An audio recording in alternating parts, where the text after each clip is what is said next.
De rotspython is de grootste slang van Afrika en met zijn 5 tot 6 meter een van de langste ter wereld.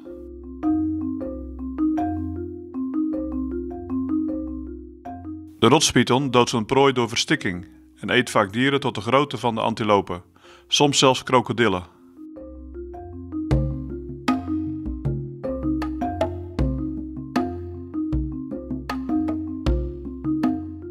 Om zich voort te kunnen bewegen maakt de slang een harmonica-achtige beweging, vergelijkbaar met de beweging die we kennen van de rups. De slang werpt de schubben op zijn buik voorwaarts, zodat hij de rest van zijn lichaam kan meetrekken.